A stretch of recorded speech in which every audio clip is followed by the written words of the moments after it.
Even if you think it's harmless, I can promise you anything involving the awakening of a deadly, devilish demon probably isn't. What is good, my friends? My name is Nicholas Playlog, and in this video we're going to be looking at the top 5 demonic rituals that you should never perform. Let's get into it. Number 5 on this list is the ritual to the other side. This is a ritual performed to let you experience a little bit of the demon world. Now, unlike some of the other demonic rituals on this list, it's relatively tame, and your life, it's not going to be at stake. However, the mental strain that it can have on you can be extremely costing. You're going to need a sizable mirror, enough that you can put both of your hands flat on it while still seeing your upper body, a completely pitch black room with absolutely no light whatsoever, a singular candle, but one that isn't too large and won't illuminate the whole room, just something where you can see yourself. Also, an alarm and somewhere to sleep.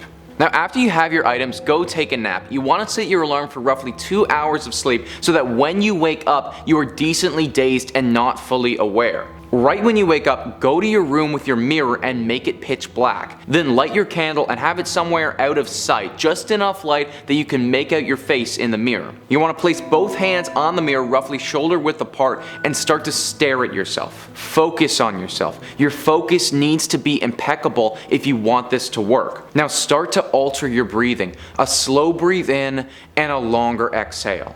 You want your mind and your body to go completely blank and feel as if they're exiting your body.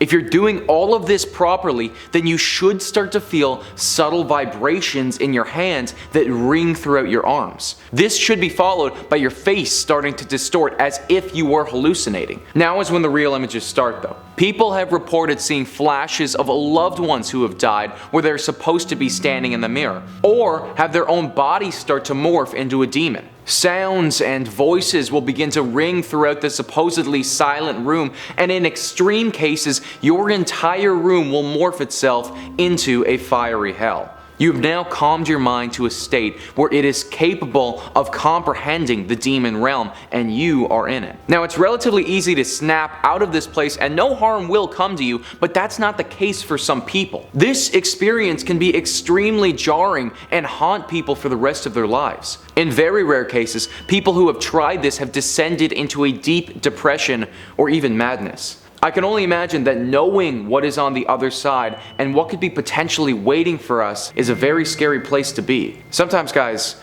ignorance truly is bliss. Number 4 on this list is a game called the Devil's Game. In this ritual, you will basically be summoning the devil, and summoning the devil can be extremely dangerous. To perform the Devil's Game, you will need a few items. A can of salt, 7 candles, red or white is preferred, a lighter or match to light those candles, some red string, it could be rope or yarn if that's what you have, but the color has to be red. You'll also need a full-length mirror. Mirrors are pretty common in these rituals, by the way. And lastly, this must be done in a church, and it must be done at midnight when you do it. Also, you are not allowed to have anything electronic or any religious paraphernalia that may help you, like holy water. Now take your salt and surround the mirror on the ground. Then wrap your mirror with the red string. Take your candles and light them and space them out around the mirror as well. All of these things are actually to help protect you from the devil. The summoning you still have to do. To summon the devil, you actually have to do something sacrilegious in the church. This could be anything, but I think the easiest would be some sort of vandalism. Do that and then close all the doors to the room and kill the lights so that you're only lit by the candles. Close your eyes now and count to 10 with the distinct image of the devil in your mind. After you reach 10, open them. You should be staring directly at the devil in the mirror in place of yourself. Now, the devil didn't come all of this way just to look at you. He wants to play, and the game is a simple question and answer game. If you get something right, he'll answer your questions truthfully, but it's not that easy. This is the devil, and the questions that he asks will be specifically made to stump you. In fact, the questions that he asks will be ones that you're never 100% sure that you know the answer to, and therefore you can never be 100% sure if he is telling the truth to you or a lie when he answers your questions. So when you ask him, "How am I gonna die?" and he answers with, "You're gonna get hit by a bus," is that the truth? Or is that a lie?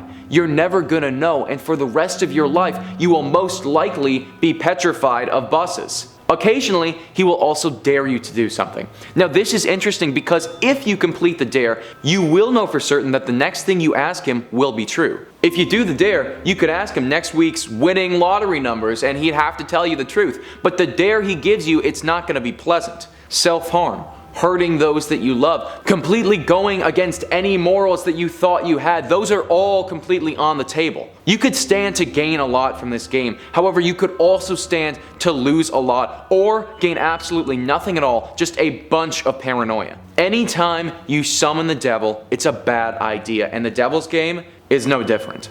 Number 3 on this list is Veronica's game. Now Veronica's game is a demonic ritual that will summon Veronica, a demon girl who died playing a very similar game many years ago. To get this demon's attention, you will need a few items. A mirror, again, a clock, a quiet room, a candle. This ritual will also require you to perform it at midnight, just like the other ones.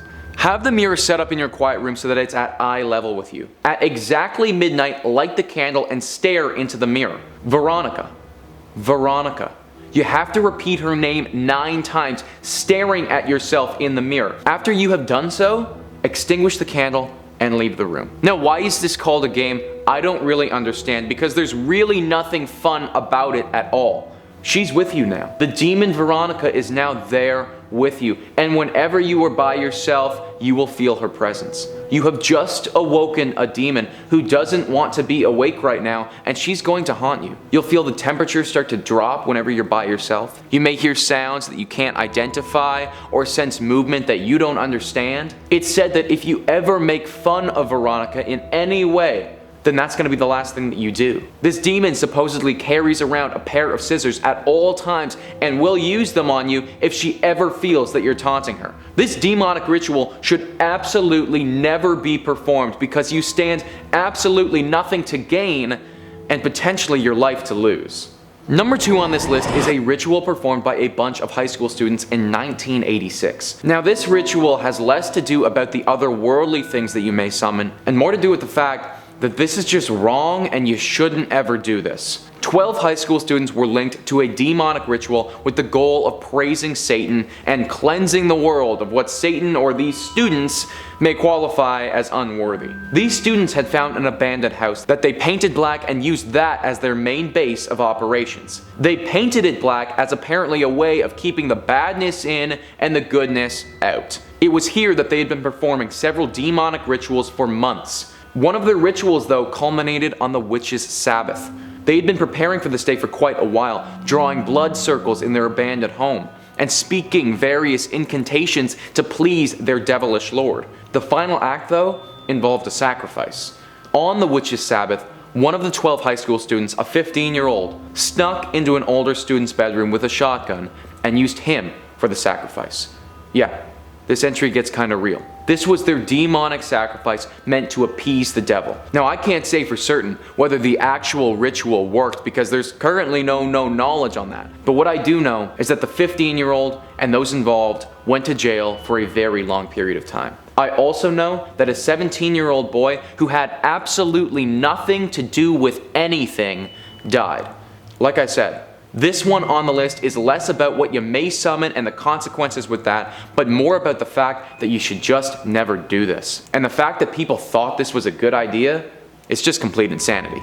Number 1 on this list is a ritual performed by 2 high school students, Mike and Sid. Now although Mike and Sid kind of sounds like a great name for a sitcom or like a really good cop show, these guys get a little bit darker than that. Longtime high school friends and big fans of the horror movie genre in general, one evening they stumble upon a ritual on a deep part of the internet. The goal is to summon a demon. Even though the boys have a deep respect for demons and don't want to mess around, it's promised online that this demon will be thankful for being summoned and won't cause you any harm. What you need for this ritual is a frog and a specific incantation in a language called Enochian. I couldn't find the specific incantation that the boys used, and frankly, I mean, it's probably a good thing that this information is difficult to locate. Grab your frog by its hind legs. This is gonna be difficult because it has to still be alive when you are doing this. Stick it directly into sunlight and begin to speak your Enochian incantation.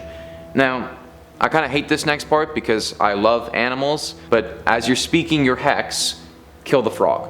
Let the blood of the frog drop to the ground. If your spell is working, then you will notice pretty rapidly that the frog itself will start to wither up and shrink. Now, it's said that this should summon a demon in front of you. However, when the boys did this, that's not what happened. Sid was watching as Mike uttered the final words to their ritual. After it was done, Mike stood there for a moment, silently, with the dead, withered up frog in his hands, until he twisted his head 180 degrees backwards and stared directly at Sid with his eyes rolled completely back in his head. Then, without warning, he lunged after Sid in a fully unnatural, inhuman way, spitting and cursing as he did. Sid dodged him and ran out of the house as fast as he could, not stopping for 10 whole minutes. After an hour of waiting and regaining his courage, he carefully made his way back to go check on his friend.